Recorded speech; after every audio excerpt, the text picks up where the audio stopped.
졸업하면 참 좋죠.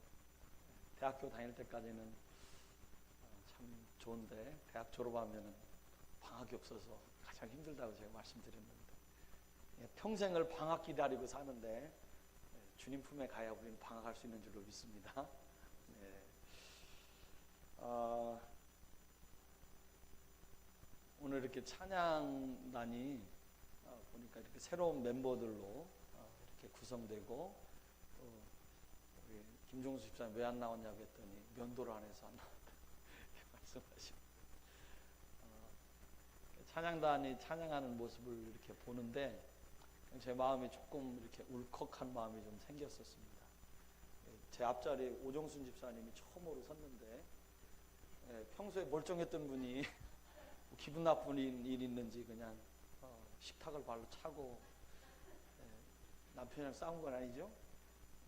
그래서 쩔룩거리는 발을 들고 찬양하려고 서 있는 걸 보고 참 그렇다 했는데, 그 옆에 은정 우리 자매님이 또 섰는데 또 병마와 싸우면서 주님 앞에 나와 찬양하려고 이렇게 하는 그 모습을 보면서 그 찬양 속에서 그런 마음이 들었습니다. 나는 하나님 앞에 그렇게 찬양하는가?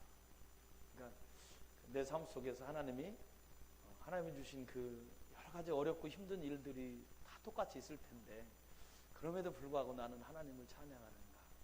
이 질문이 저한테 좀 이렇게 왔어요. 우리 김종수 집사님 휠체어에 앉으셔서 사는 게 힘드실때 늘 여기서 찬양하시는 모습을 보고 그냥 이제 일상처럼 느껴졌었는데, 오늘 이렇게 새로운 찬양단이 주님 앞에 서서 있을 때 그 질문을 해보게 됐습니다. 어떤 일이 있어도, 어떤 어려움이 있어도 하나님을 찬양할 수 있는 인생이었으면 좋겠다. 여러분, 저와 여러분들이 예수밖에 소망이 없어서 그럴 수 있길 주의 이름으로 축원합니다.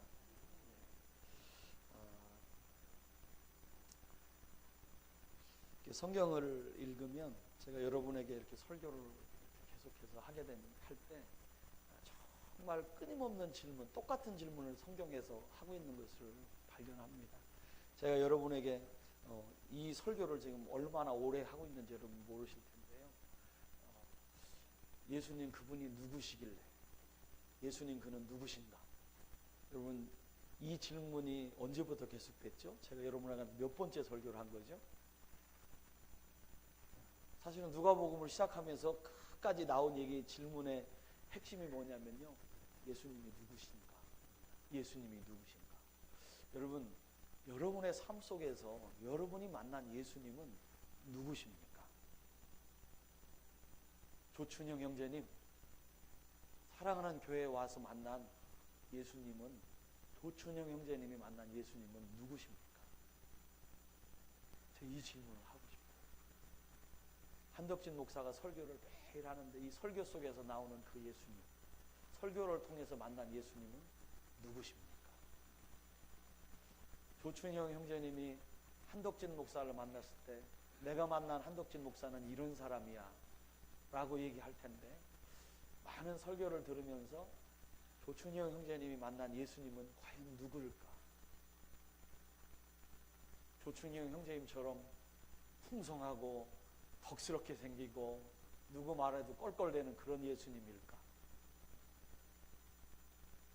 어떤 예수님을 만나고 계실까? 이런 생각을 제가 이렇게 질문을 해봅니다. 대답하라고 하려면 곤란하니까 그냥 이름만 불렀으니까 이렇게 얘기를 하는 겁니다. 우리가 인생을 살면서 누군가를 만난다는 건 너무나 중요한데요, 그 사람을 만나가면서 그 사람이 어떤 사람인가, 그것을 알아가는 것은 더 중요합니다. 우리가 누구를 만날 때 그 사람이 어떤 사람인가에 따라서 계속해서 만나야 될지 말아야 될지를 결정합니다. 여러분, 성경에서 예수님은 우리가 반드시 만나야 될 분이라고 말씀을 하고 있습니다. 그분을 만나지 못하면 우리는 하나님이 우리에게 계획하신 인생의 의미를 발견할 수가 없습니다. 짧게 살고 가거든 길게 살고 가거든 혼자 외롭게 살든 여러 사람과 함께 살든 관계없이 그 사람을 향한 하나님의 인생의 의미를 발견하지 못하고 불쌍하게 살다가 갈 수밖에 없습니다. 이 성경은요, 끊임없이 묻습니다. 예수님이 누구냐? 그런데 오늘은 이 성경 말씀을 읽어보면 예수님 스스로가 제자들에게 묻습니다. 사람들이 나를 누구라고 하느냐? 그러니까 예수님이 누구냐라고 말하는 것은 성경에서 진짜 중요한 겁니다. 그런데 많은 사람들은 교회에 와서 예수님이 누군지를 알려고 하지 않습니다.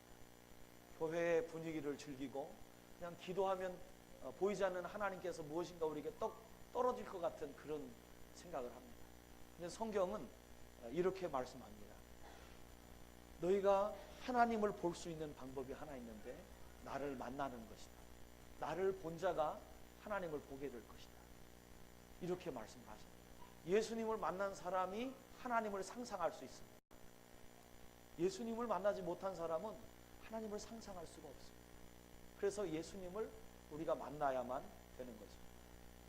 성도가 예수를 꼭 만나야, 정말 꼭 만나야 여러분의 인생에 정말로 인생의 방향이 틀어지고 여러분 인생에 새로운 인생을 살게 되고 정말로 내 인생 속에서 진짜 가치 있는 게 뭔지 발견한다는 것을 믿으시길 주의 이름으로 축원합니다. 사람이 살아가면서요, 자신의 소명을 느끼는 그런 때가 있습니다. 나는 무엇을 하고 살 것인가? 나는 어떤 삶을 살아야 될 것인가? 오늘 안수진이 대학 갔는데 제가 대학 갈 때쯤 그런 생각이 들었습니다. 대학 시험 침례신학대학에 합격하는 통지서를 받은 이후에 공부하는 것을 다 잃어버렸습니다. 공부는 이제 안 해도 되잖아요. 그렇죠? 공부는 안 해도 됩니다. 그때부터 할 일이 없어지는 거예요. 뭘 해야 될지 모르겠는 거예요. 대학교에 합격했는데. 그때 제게 질문이 하나 있었습니다. 나는 누구인가? 나는 누구인가? 그때 처음으로 그런 질문을 저 스스로에게 해봤는데 아무 생각 없이 살아왔던 제 모습을 그 당시에 처음 발견했습니다. 사람들은 내가 누구고 내가 무엇을 위해서 살아야 되고 나의 소명은 무엇일까? 이런 질문을 합니다. 그래서 어떤 사람들은 나는 이 세상을 살아가면서 사람을 가르치는 선생님이 돼야 되겠다. 나는 세상을 바꾸는 철학가가 돼야 되겠다. 나는 목사가 돼야 되겠다. 나는 엔지니어가 돼야겠다. 이런 소명을 가지게 됩니다. 사람이 삶을 결정하는 그것을 발견한 다음에 자기가 소명을 가졌다고 해서 사실은 그 소명이 사람들이 인정해주는 소명이 되는 것은 아닙니다. 내가 이것이 돼야지라고 결심했을지라도 그 결심이 정말로 실행되어질 때 그 사람이 그 소명을 실행할 사람으로 다른 사람들에게 인정됩니다. 그러니까 내가 소명을 가진 것과 다른 사람이 그 소명에 적합한 사람이라고 인정하는 것은 차이가 있습니다. 여러분이 되고 싶은 무엇이 있었고 지금도 그것을 위해서 살아갈지도 몰라요. 그런데 나는 그렇게 되기를 원했는데 다른 사람이 너 맞아, 그 사람이야 라고 인정하는 것은 다른 것입니다. 미술가가 되기로 15살에 어떤 사람이 결심을 했습니다. 그래서 자기는 미술가라고 생각을 하고 미술가의 길을 걷고 있는데 15살에 그가 나는 미술가의 소명을 받았다 라고 말한다고 해서 그 사람이 미술가예요? 아니에요? 아니란 말이죠. 그렇죠? 미술가가 아니에요. 그는 미술가의 소명은 받았지만 그가 현재의 미술가가 아닙니다. 그는 그가 미술가가 되기 위해서 열심히 공부해야 되고 수련해야 됩니다. 그리고 실력을 쌓아야 되고 사람들에게 인정을 받아야 됩니다. 한참의 시간이 지나서 20세가 되고 25세가 되고 30세가 돼도 미술가가 안 될 수도 있습니다. 그러나 어떤 사람은 15세의 미술가가 되기로 결정하고 17세의 미술가가 될 수도 있습니다. 그 기준은 뭐냐면 그가 소명을 가졌지만 그 소명에 대해서 인정받을 수 있어야만 소명이 완성된다는 것입니다. 오늘 사랑하는 성도들이 하나님께서 부르신 그 부름의 소명을 받았는데 나는 하나님께서 나를 부르셨어 라고 생각하고 있는데 다른 사람들이 볼 때에도 하나님이 부르신 자인가? 라고 생각해 보십시오. 여러분은 하나님의 부르신 자로서 다른 사람들에게 인정받고 있습니까? 사실 이 말 할 때 자신이 없죠? 자신이 없습니다. 그러나 여러분 하나님은 여러분을 부르신 것을 믿으시길 주의 이름으로 축원합니다. 여러분을 부르셨고 그 길로 가게 하십니다. 어쩌면 우리의 삶에 이 소명을 위해서 살아가지만 사람들에게 보이지 않는 그런 모습으로 평생을 살아간다면 우리는 그 소명에 실패한 것이라고 말할 수 있을지도 모르겠습니다. 여러분의 인생을 살아가며 하나님의 은혜가 충만해지고 성령의 도우심이 있으시고 말씀의 은혜가 충만해서 여러분의 삶이 주님이 원하시는 성도의 삶으로 성숙해서 모든 사람들이 인정할 수 있는 그런 성도의 길에 서길 주의 이름으로 축원합니다.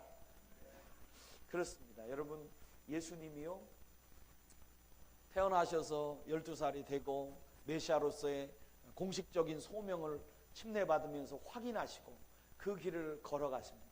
그리고 나사렛 회당에 가서 가버나움에서 설교를 하셔서 나는 이 땅의 가난한 자와 연약한 자들 그들을 다시 보게 하며 그들에게 자유함을 주기 위해서 왔다.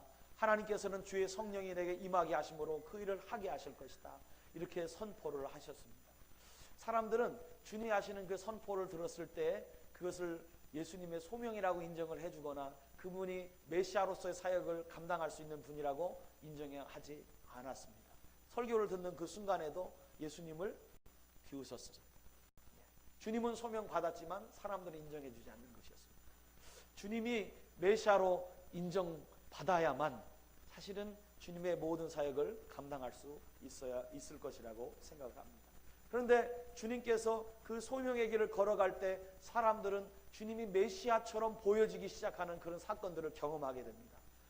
사탄을 물리치고 귀신을 물리치며 병든 자를 고쳐주고 죽은 자를 불러일으키고 이런 일들을 바라보면서 이야 이분이 메시아겠구나 라고 생각을 하게 됩니다. 그래서 그 예수님이 메시아일 것 같다는 그 확신을 가지려고 하는 그런 시점에 예수님이 메시아 같은데 뭔가 메시아가 아닌 것 같은 그런 생각들이 있는 것을 성경을 통해서 보게 됩니다. 예수님이 걸어간 그 길은 참 아이러니한 길을 걸어가십니다. 정말로 그분이 위대한 능력을 가지셨는데 예수님이 그 사역을 하면 할수록 사람들의 머릿속에서 그분이 메시아 맞아? 라는 물음표를 가지게 되었습니다. 예수님은 정말 하나님의 일들을 우리가 지금 보니까 그렇게 잘 감당하신 것 같은데 이 성경에 보면 예수님이 메시아로서 하시는 그 일과 그 당시에 유대인들이 기대했었던 메시아의 일이 달랐던 것 같습니다.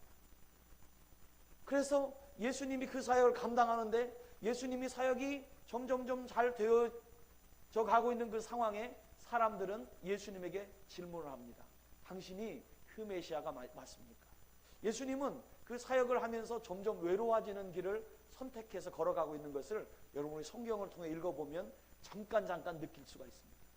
여러분에게 이미 설교했지만 침례 요한이 예수님에게 제자를 보내서 질문하죠. 그 질문의 내용이 뭐였습니까? 예수님, 오실 그이가, 오실 메시아가 당신 맞습니까? 아니면 우리가 다른 사람을 기다려야 됩니까? 라고 묻습니다. 그게 무슨 말이에요? 예수님을 가장 측근에서 지지하고 그분에게 침례를 베풀었던 그 침례 요한이 예수님 당신이 하는 메시지와 삶이 이것은 메시아로서의 삶과는 좀 다른 것 같습니다 라고 얘기한다는 것입니다. 여러분 침례 요한이 그렇게 얘기할 때에 예수님에게 그 정도 얘기한다면 다른 사람들은 예수님에게 대해서 어떻게 생각했겠습니까? 우리는 단순하게 예수님이 그런 질문을 했다라고만 생각하지만 사람들이 예수님이 하시는 그 사역이 저건 우리가 기대한 메시아와 달라라고 생각하고 있다는 것입니다. 그래서 여러분 요한복음에 보면은 이 오병이어의 기적을 한 다음에 예수님께서 그렇게 말씀하십니다. 요한복음 6장 63절에 이렇게 말씀하십니다. 예수님께서 오병이어의 떡 말고 하나님의 말씀으로 내 영을 살리라 이렇게 말씀하시면서 살리는 것은 영이니 육은 무익하니라. 내가 너희에게 이른 이 말이 영이요 생명이라 라고 말씀하시면서 그 다음 말씀을 하셨을 때 이렇게 요한복음 6장 66절에 얘기하고 있었습니다. 그때부터 그의 제자 중에서 많은 사람이 떠나가고 다시 그와 다니지 아니하더라. 예수님이 이 땅의 것을 구하지 말고 썩을 양식을 구하지 말고 영원한 것 영생 하나님의 말씀 안에 육이 아닌 영을 구하며 사는 사람이 되어야 된다라고 말씀했을 때 사람들은 육의 그것을 바랬었기 때문에 예수님의 이 말씀을 듣고 실망해 떠나기 시작합니다. 그리고 예수님이 이제 좀 더 외로워지는 그 과정을 경험하게 됩니다. 그런데 그 외로운 과정 속에서 예수님께서 또 이렇게 얘기하십니다. 67절에 예수께서 12제자에게 이르시되 너희도 가려느냐, 너희도 가려느냐. 여러분, 세상이 기대했었던 그것과 예수님이 사셨던 메시아의 삶이 너무나 달랐기 때문에 예수님이 그 사역을 할 때 오늘 우리는 수많은 군중들이 몰려서 들었고 예수님과 함께 했었던 그것만 생각하지, 예수님의 사역 속에서 정말로 어떤 부흥의 시기를 경험하고 점점 외로워지고 홀로밖에 있을 수 없고 가장 마지막 순간에는 제자들조차도 버리고 도망갈 수밖에 없는 그런 상황에 치달을 수밖에 없는 그 외로운 사역을 하셨다는 것을 이해하는 성도들은 많이 있지 않습니다. 여러분, 예수님이 소명을 감당하기 위해서 인기를 구가하는 것이 아니라 예수님이 선택한 삶은 외로운 길을 걸어가는 것이었습니다. 사람들의 기대는 당장의 평화였습니다. 먹을 것이 당장 자기의 있기를 원했습니다. 그런데 주님은 그것에 집중하지 말고 영원히 살아서 생명을 얻는 것이 중요하다고 말씀하십니다. 그러니 예수님을 따르던 사람들은 예수님을 떠나가기 시작합니다. 예수님이 그들이 기대하던 메시아가 아니었기 때문에 그렇습니다. 그러나 예수님은 영원히 살아야 떡을 먹어도 행복하다는 것을 알고 계셨습니다. 말씀으로 사람의 영혼을 바로 세워서 그들의 삶이 사망에서 생명으로 옮겨져야 하는 그 사역을 주님이 하기를 원했습니다. 주님은 이렇게 외로운 사역을 감당해 왔습니다. 사람들이 볼 때 예수님은 성공했습니다. 지난주에 말씀드린 것처럼 예수님의 삶 속에 가장 엄청난 사역, 오병이어의 사역, 5,000명의 사람들을 정말로 도시락 하나로 먹이는 놀라운 일을 했습니다. 그의 예수님의 인기가 구가됩니다. 그들에게 필요한, 예수님에게 필요한 권세와 권위를 누릴 수 있는 기회도 마련되어 있습니다. 바로 이렇게 결정적인 시기에 예수님의 제자들과 백성들의 기대와는 다르게 예수님은 다른 길을 가겠다고 오늘 이 성경의 말씀에서 선언을 하고 있습니다. 그의 길은 영광의 길이 아니었습니다. 그의 길은 면류관을 당장 취득하는 그런 길이 아니었습니다. 그의 길은 하나님의 영광을 위한 길이었습니다. 하지만 하나님의 영광을 위한 길은 철저히 자기 자신을 포기하고 자신을 십자가에 못 박아야 하는 그런 길이었습니다. 예수님은 제자들에게 이제부터는 다른 사람들이 보는 기대와는 말도 안 되게 다른 메시아의 길을 본격적으로 걸을 것이라고 선언하고 있습니다. 예수님이 걷는 이 길은 모든 사람의 죄를 위해서 자신의 몸을 십자가에 못 박혀 그래서 죽어야만 끝나는 바로 그런 대속의 길이었습니다. 고통의 길이었습니다. 자신의 죽음으로 모든 믿는 사람들의 죄의 저주에서 벗어나게 하는 그런 메시아의 길을 예수님은 선택해서 가기로 하셨습니다. 여러분, 이 고통의 길을 주님은 기쁨으로 걸어가십니다. 그리고 죽음 뒤에 있을 부활의 영광을 주실 하나님 아버지 능력을 아셨기에 끝까지 충성하심으로 그 길을 걸어가셨고 십자가에서 죽으심으로 온 세상을 원하셨습니다.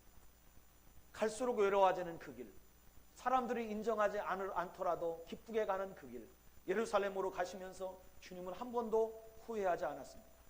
그리고 주님은 마침내 십자가에서 죽으셨고 사람들은 그 죽음을 보고 실패라고 말했습니다.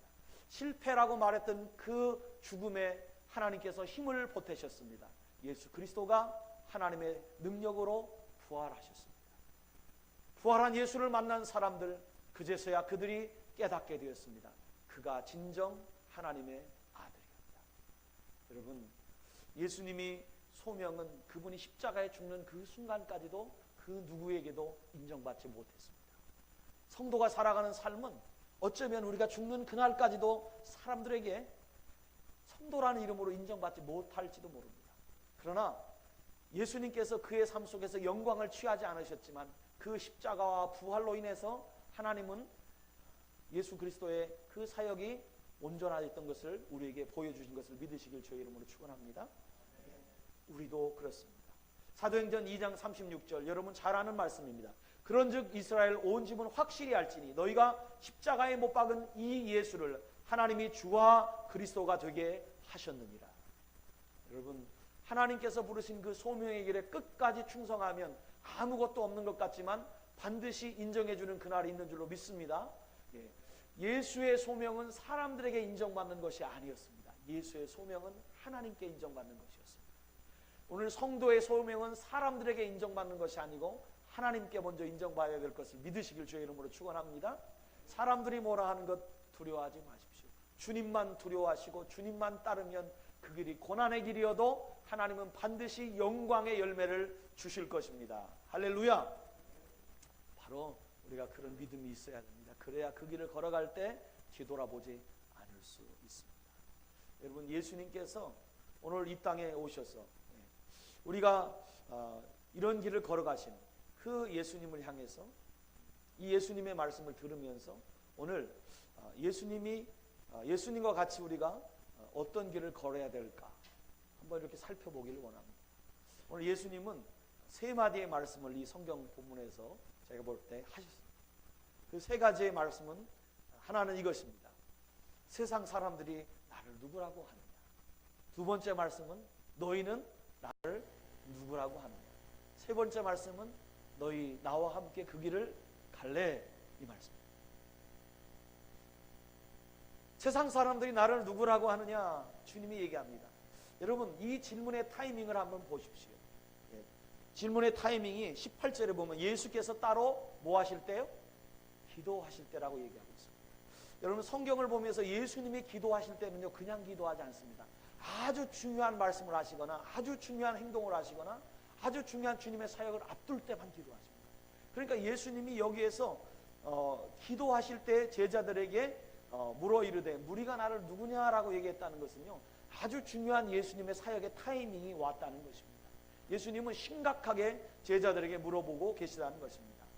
사람들이 나를 누구라 하느냐, 이 질문에 오늘 제자들이 뭐라고 대답합니까? 20절 말씀에 19절 말씀에 뭐라고 말씀하시죠? 더러는 심내 요한이라 하고 더러는 엘리야라, 더러는 선지자 중에 한 사람이 살아났다 하였습니다 라고 얘기합니다. 여러분, 이 말씀 어디서 들은 말씀이죠? 지난주에 들었잖아요. 누구한테 들었습니까? 헤롯에게 들었잖아요.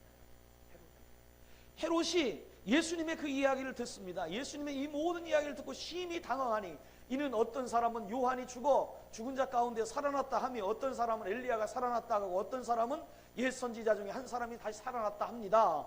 헤롯이 들었던 이야기를 지금 누가 얘기하고 있어요? 제자들의 입을 통해서 이 세상에 살아가는 많은 사람들이 예수님을 그렇게 이야기하고 있습니다 라고 얘기하고 있는 것입니다.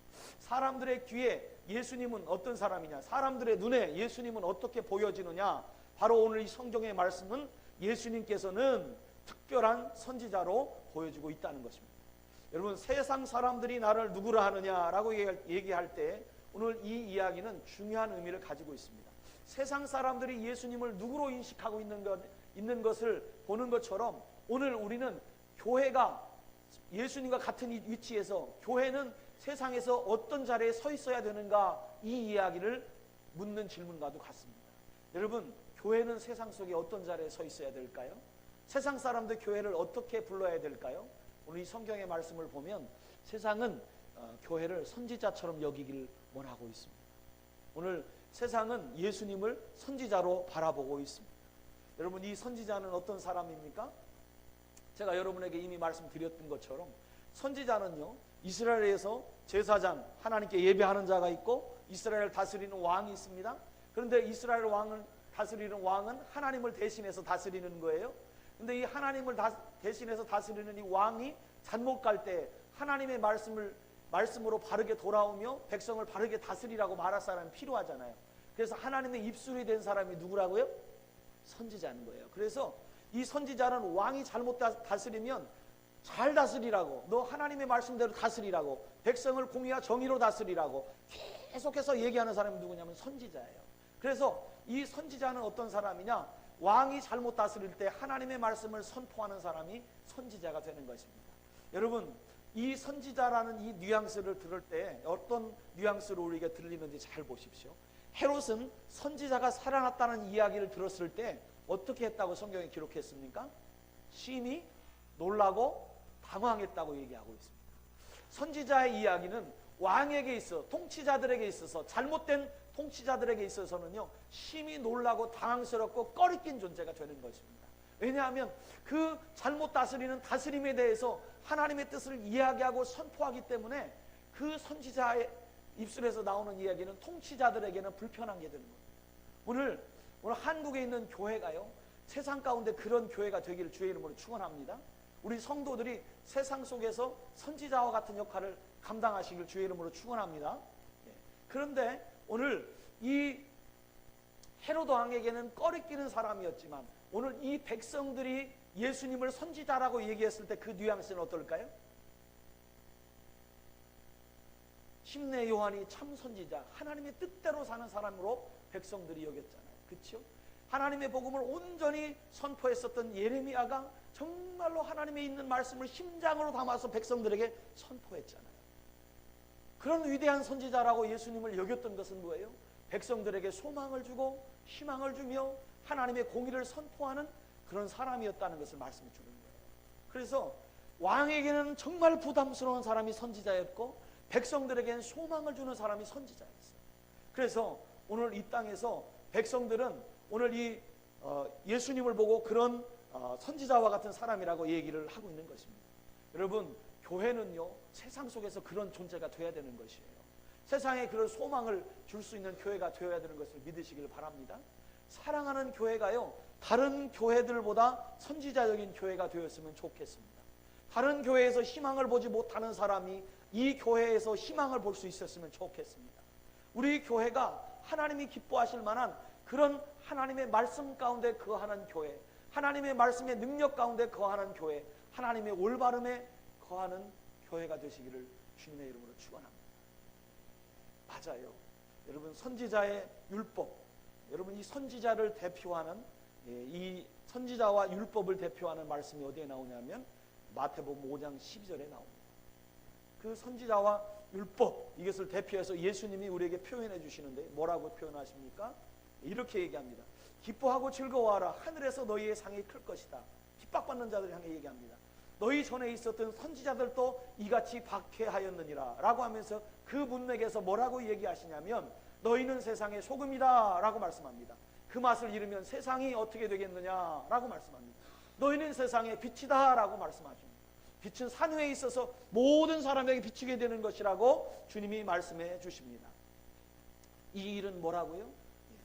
세상을 비치는 선지자적인 교회로서의 역할을 말씀해 줍니다. 너희가 하는 그 착한 일에 대해서 주님 말씀하시고 그 다음에 요약하십니다. 이것이 선지자요 율법이라고 다시 한번 말씀합니다. 오늘 교회는 세상의 빛과 세상의 소금이 되어야 됩니다. 오늘 저희가 오늘 어떤 역할을 하는 것보다 중요한 것은 세상의 등대가 되고 세상이 정말로 썩어가지 않도록 하는 그런 역할을 감당할 수 있길 주의 이름으로 축원합니다. 세상이 바라는 예수예요. 세상이 바라는 교회예요. 자, 여러분 우리 교회가 그것도 못하면 돼요, 안 돼요? 안 돼요. 여러분, 우리 교회는 그것 해야 돼요. 그게 우리 교회를 부르시는 주님의 뜻 가운데 있는 거죠. 그러면 이제 두 번째 주님이 질문을 합니다. 뭐라고 질문합니까? 그렇다면 너희는 나를 누구라고 하느냐?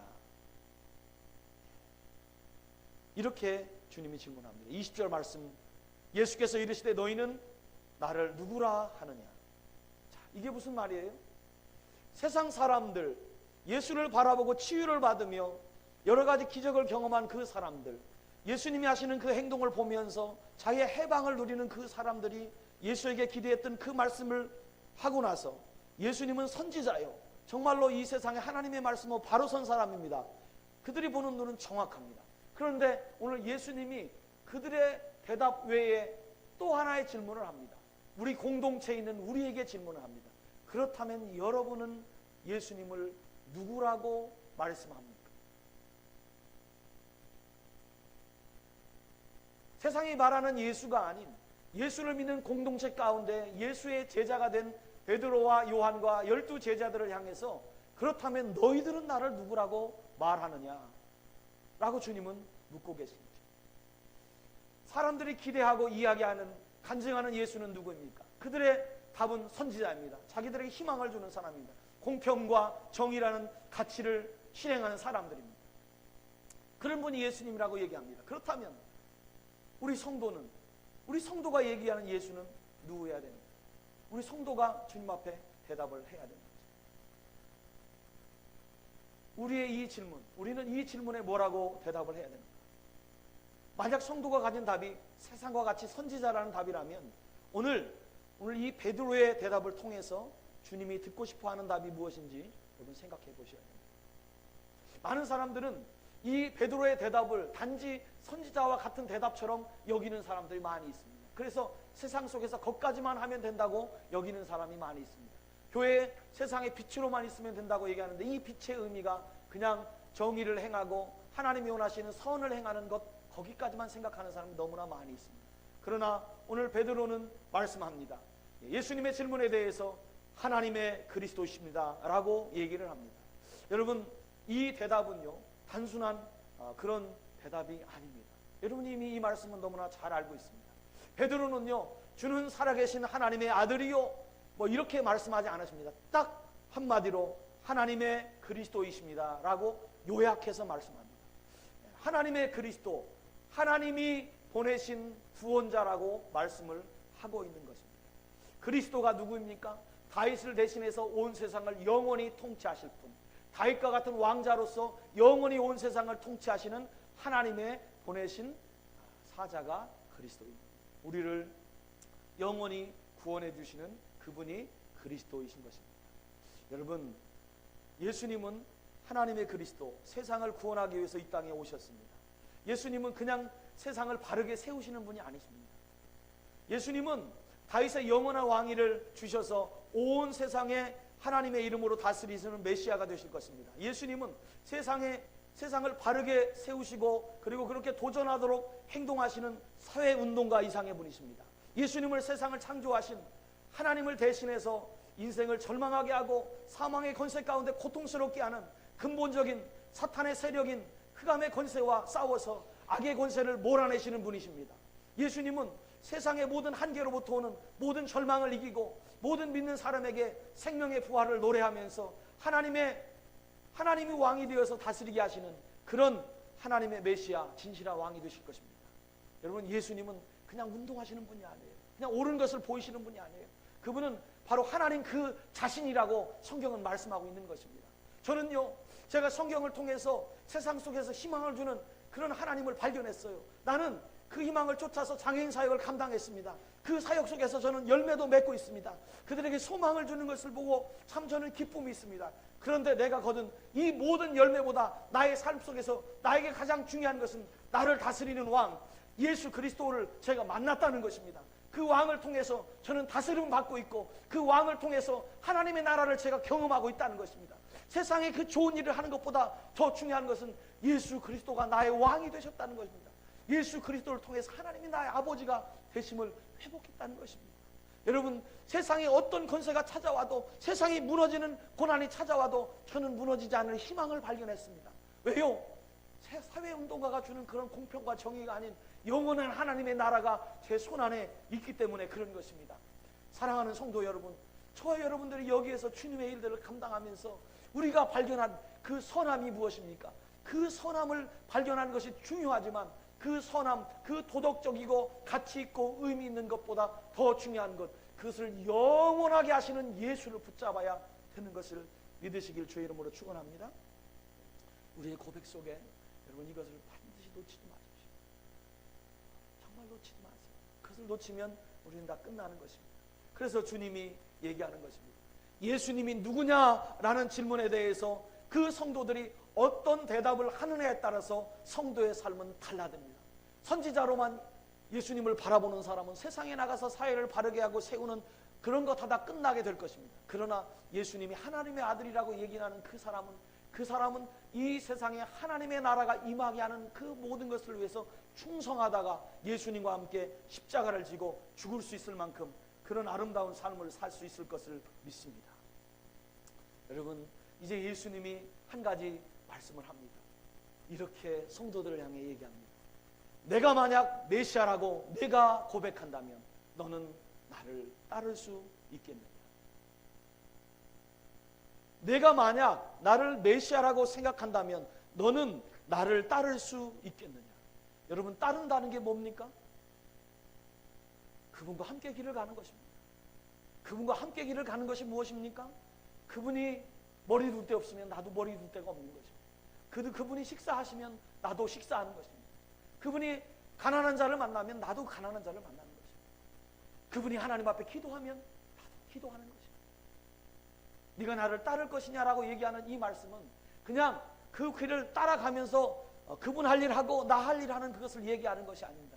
그분과 함께 하는 것입니다. 그분과 함께 하나가 되어 사는 것을 주님이 네가 나를 따르라 라고 얘기를 합니다.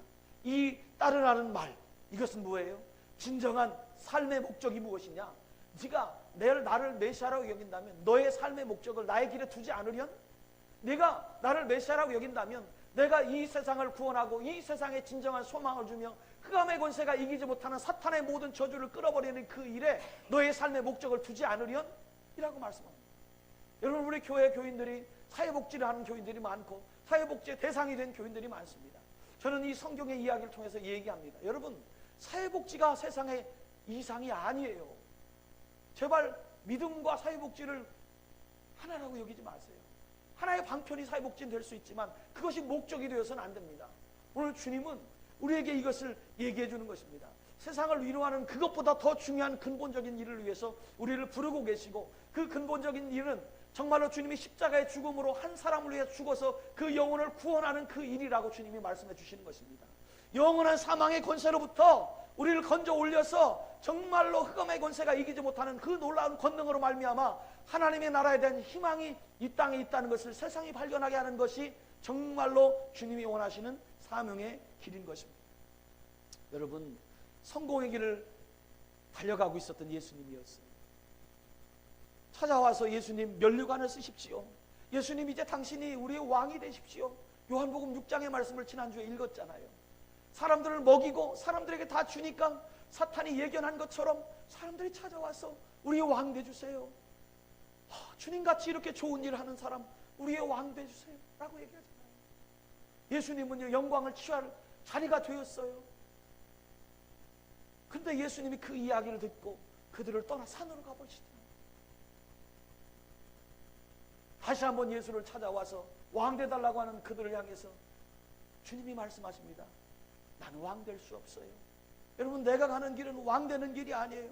내가 가는 길은 이제 고난을 향해 가는 길이고 십자가에 못 박혀 죽어야 되는 길이고 그리고 3일 만에 살아나는 그 길을 걸어갑니다.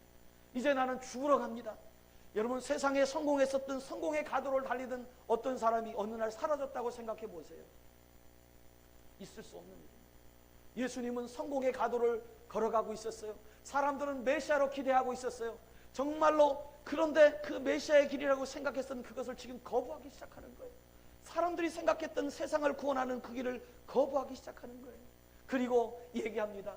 여러분이 내게 면류관을 주려고 하지만 나는 그 면류관을 거절하고 고난의 면류관을 쓸 것입니다. 나는 이제 고난을 향하여 걸어갈 것인데 내가 여기부터 예루살렘에 가서 거기에 도착하게 되면 나는 유대의 지도자들과 로마의 병정들에게 붙잡혀 죽게 될 것이라고 주님 말씀하고 있는 것입니다. 그가 가는 길은 영광의 길이 아니었던 것입니다. 그리고 그 길을 제자들에게 이야기하고 원합니다.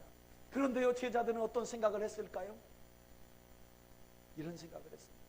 예수님 그 길 가면 참 좋겠다. 그런 생각을 제자들이 했습니다.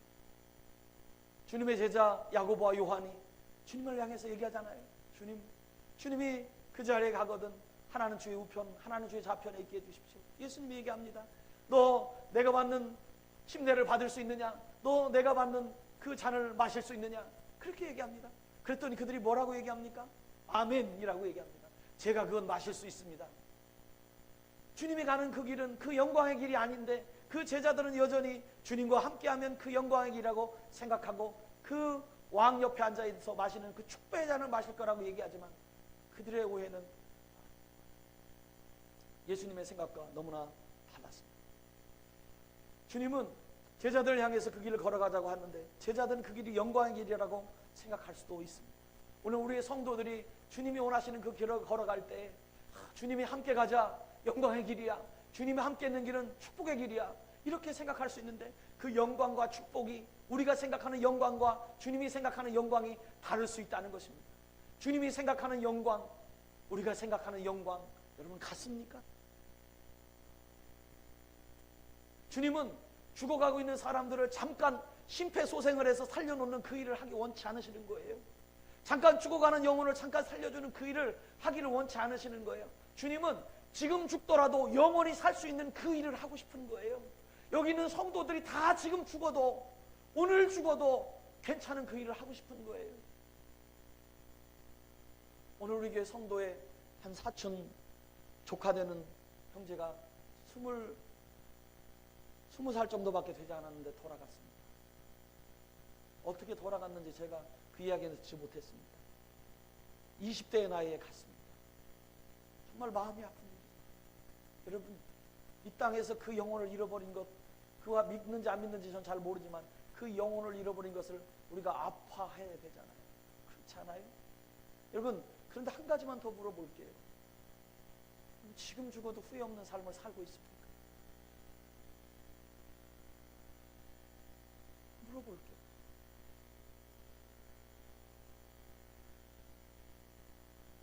우리 방신희 선생님 지금 죽으면 안 되잖아요. 그래도 시집은 가고 남자친구는 만나고 가야지.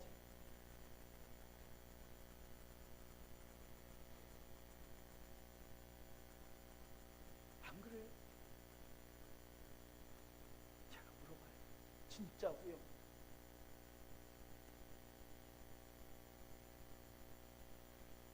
한동안 제가 안 물어봤는데 김선희 집사님 지금 죽어도 후회 없으세요? 우리의 생각 속에 주님 어서 오십시오 얘기하지만 진짜 주님 오시기 원하세요? 원하시면 일로 오세요. 제가 보내드릴 테니까. 진짜 그걸 원하냐고. 근데 여러분, 우리가 성도들에게 그런 삶을 나누며 이렇게 얘기하는데요, 이 말씀 무슨 말씀인지 아세요? 지금 죽어도 여한이 없는 삶을 사시라고 말씀드려요. 지금 죽어도 여한이 없는 삶, 주님 지금 만나도 좋다고 말할 만한 삶, 사도 바울이 살았던 삶, 주님에게 마지막 그 배반했던 그 뼈저린 아픔을 가지고 돌아와서 십자가에 거꾸로 못 박혀 죽었던 베드로 생각하면 지금 십자가에 못 박혀 거꾸로 죽을지어도 후회가 없는 삶, 그 삶을 여러분 사랑하는 교회 안에서 살고 계십니다. 여러분, 여러분의 가정 가운데 그 삶을 살고 계십니다. 예수님이 부르신 이 부르심의 삶은 참 웃깁니다. 영광의 면류관을 얘기해 주셔야 되는데 뭐라고 말씀하세요? 이렇게 말씀하십니다. 아무든지 나를 따라오려거든 자기를 부인하고 날마다 제 십자가를 지고 나를 따를 것입니다. 여러분, 예수를 믿으면 축복의 길을 걸어간다고 생각했는데 예수를 믿으니까 자기를 부인하고 자기 십자가를 지고 나를 쫓아오라고 주님 말씀하시죠. 여러분의 십자가가 무거운 것입니다. 어렵고 힘든 것입니다. 근데 그 십자가를 지고 예수를 따라오래요. 여러분, 예수를 따르면 고난이 따릅니다. 제가 오늘 설교를 준비하면서 갑자기 생각이 났어요. 우리 성원이한테 물어봤어요. 성원아, 너 예수 믿으면 네 번 돈도 포기해야 되고 너 가진 것도 포기해야 되고 행복도 포기해야 될지도 모르는데 너 그런데도 예수 믿어야 될 이유가 있어? 말로는 그게 당연하니까 그렇대. 그런데 아빠한테는 뭐라고 얘기했냐면 아빠가 돈을 많이 못 벌어서 자기는 사업한다고 얘기했는데 본인이 생각해도 좀 모순적이지? 그럴 수 있냐고요.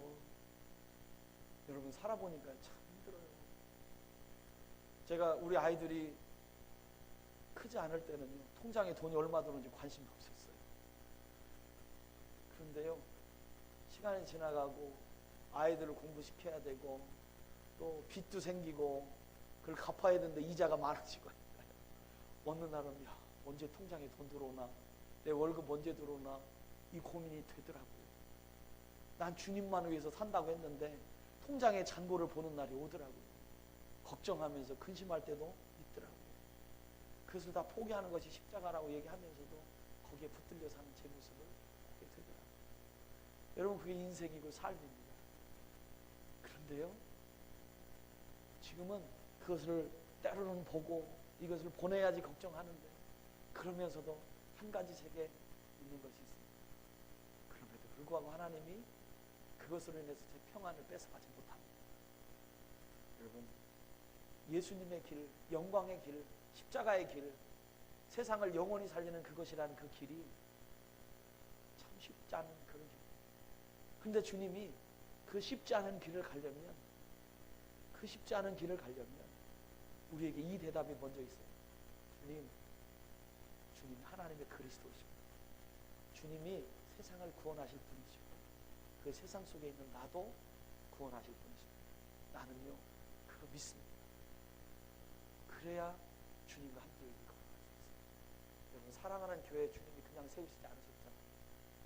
이 교회 그냥 세우지 않으셨잖아요.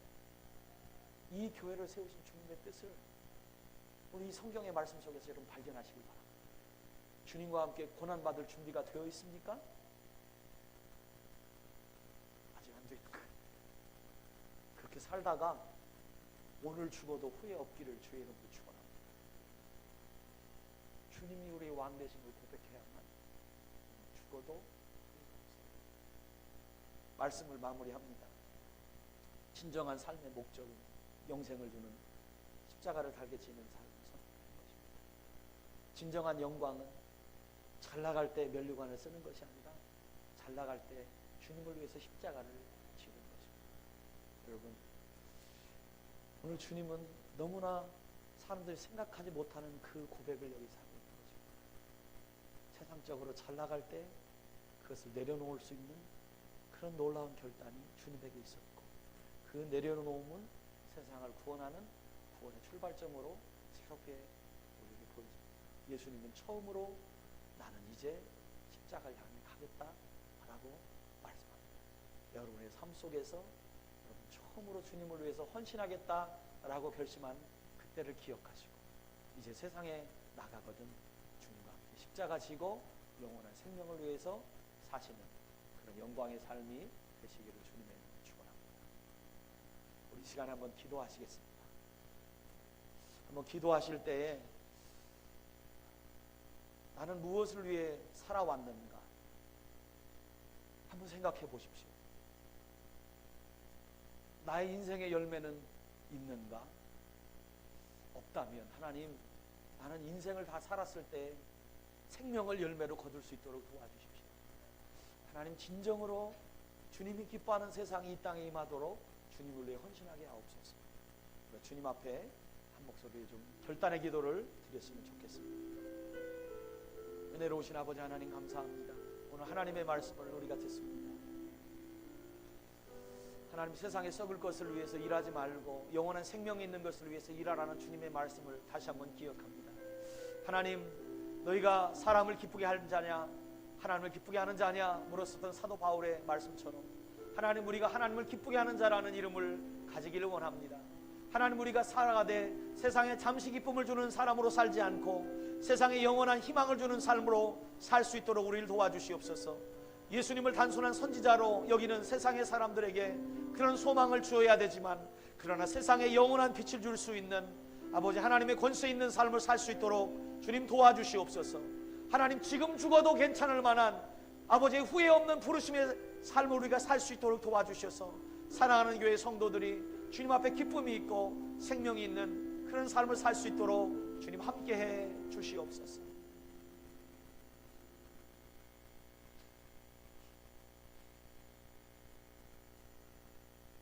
썩을 양식을 위하여 기도하지 말고 영생하도록 있는 양식을 위하여 하라. 이 양식은 인자가 너에게 주시니 인자는 아버지 하나님께서 인치신 자니라. 하나님, 감사합니다. 주님 앞에서 말씀을 들었습니다. 너의 인생의 가치는 무엇이냐, 너의 인생은 목적은 무엇이냐, 아버지 하나님 말씀하시고 그 인생의 가치와 목적을 나에게 투자하라고 말씀하셨습니다. 십자가를 나와 함께 지자, 그 길을 함께 걸어가자. 그래서 세상에 소망을 심어주자, 변치 않는 생명을 심어주자, 나와 함께 죽자, 나와 함께 살자 말씀하신 그 예수님의 말씀대로 하나님, 우리를 살게 도와주셔서 하나님, 사람의 영광이 아닌 하나님의 영광 가운데 사는 사랑하는 교회와 우리 성도님들의 삶이 되게 도와주시옵소서. 지금은 우리 주 예수 그리스도의 은혜와 아버지 하나님의 극진하신 사랑과 성령님의 교통하심이 오늘 하나님의 말씀을 들으며 하나님 아버지, 내가 나와 함께 가자, 나와 함께 가자, 나와 함께 가자, 나와 함께 가자, 나와 함께 가자, 라고 말씀하시는 주님의 음성을 들으며 주님 세상 영광 버리고 주님과 함께 주님 영광 위하여 십자가 지고 함께 가겠습니다 라고 결심하는 사랑하는 교회의 모든 성도님들과 그들의 결심과 그들의 가정과 사역 위에 이제부터 영원토록 함께 하시기를 우리 주 예수님의 이름으로 축원하옵나이다. 아멘. 주님 감사합니다. 주님 감사합니다. 주님 감사합니다. 주님 감사합니다. 감사합니다. 아버지. 주님 주의 길 잘 가게 도와주시고 주님 기뻐하게 도와주시고 주의 채우실 은혜로 살게 하시고 주님의 모든 것 드리게 하옵소서.